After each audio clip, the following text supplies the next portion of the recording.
So we are really talking a lot in Ukraine, obviously, about the Ukrainian president's visit to Washington, D.C., but how it's seen from the U.S., how successful it was, can we assess it? There are all those details about the very short meeting with the President Trump, but there are also there were the meetings with the defense secretary, with the state secretary. So what can you elaborate on that? Yeah, so Natalia, it's a little bit difficult actually to tell. A lot of us here in Washington, frankly, found it a little strange that there wasn't a statement from the State Department that the president of Ukraine was going to come, and that after those meetings, most of the statements actually came from the Ukrainian side. I think there's a lot of questions here as to whether or not it was done that way because the trip was so sudden and because it was organized very quickly, or whether or not it's because the State Department is very shorthanded and they don't have enough people who are working on this issue right now. But it was frankly rather a strange trip. It's hard to see what is going to come out of it other than President Poroshenko's statement, which I think is true, how important it was for the Ukrainian president to meet with Trump before Trump meets with Putin. What we can know about this current state of affairs regarding the support of the U.S. and their role in the conflict, in the Russian-Ukrainian conflict. U.S. Congress really feels very strongly about supporting Ukraine. I think it was important that you saw that new sanctions bill come out of the Senate. It's now gone over to the House. And that really makes mention of Ukraine. It attempts to enshrine the sanctions that are now only law because of executive orders created by President Obama, but could very easily be overturned by President Trump. So they're trying to put those in law, in large part because they do care about Ukraine. They do care about the issues of Crimea and Donbass. And they're trying to force the administration's hand to do something, I think, on the Ukraine question.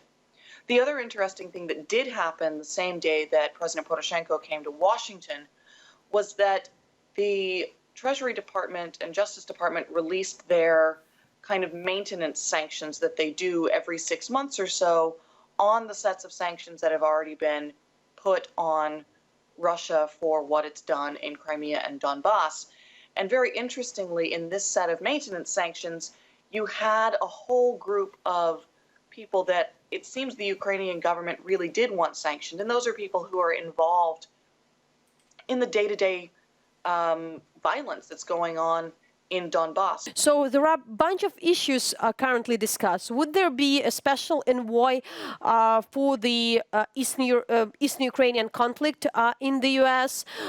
Is there any more general discussion on, which would be launched between Ukraine and the U.S., not just on the Minsk agreement or something, but the broader context of the relations with Russia? And we really don't know if this discussion have already started.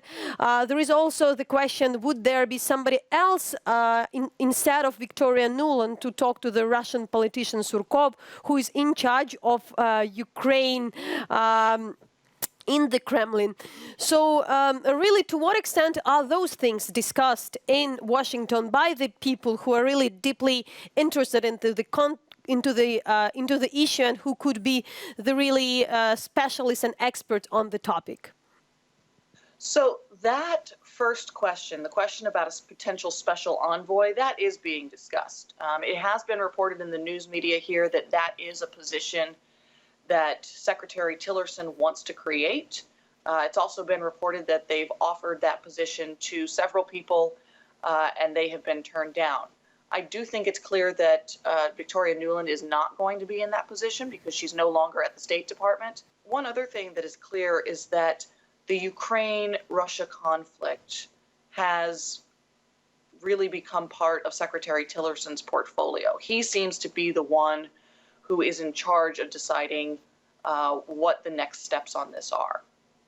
And I think it's important also to mention that we still don't have someone who is directing the Europe and Eurasia Bureau. There's lots of rumors about who that person may be, But we're already 6 months into this Trump administration. We don't have someone who's running officially that bureau. Ambassador Heffern, who's the acting head of that bureau, is doing a fine job, but he's not politically empowered in the way that a political appointee in that position would be.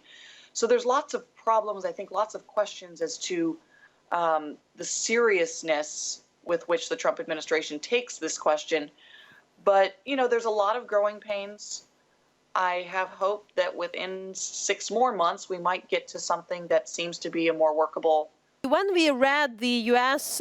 Press on that visit, there were a lot of details drawn into the problems with the protocol of the red carpet, which hadn't been there, on the way how short was that visit. So really, I mean, you know, Ukrainians obviously paid attention, but really, how do you see that coverage, and were there anything essential and important to pick up from the details behind the visit and from the coverage itself? So I'm a little leery to focus in on all of those details because it's not clear to me how far in advance this particular visit was planned. There was some note that when President Trump had met with, I believe it was the president of Panama, just a day or two before, they had spent time taking a walk around the Rose Garden, around the White House, and that was not a courtesy that was afforded to President Poroshenko. But I think those questions can often be explained away by how far in advance the trip was planned, what kind of communication there was on it.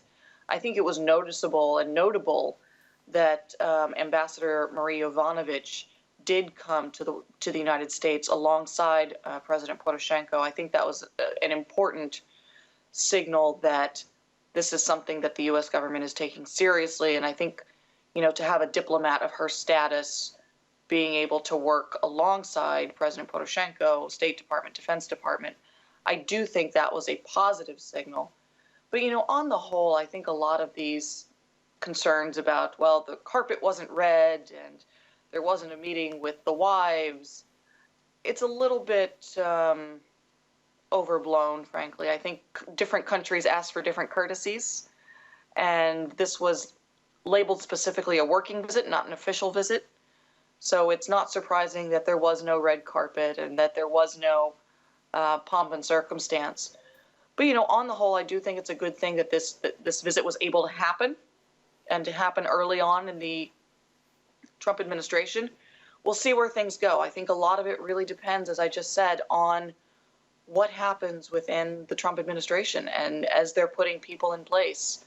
I think that's really going to make a large amount of the difference. And it's been slow going to this day, and that's not just in Europe and not just in Eurasia, it's in other parts of the world as well.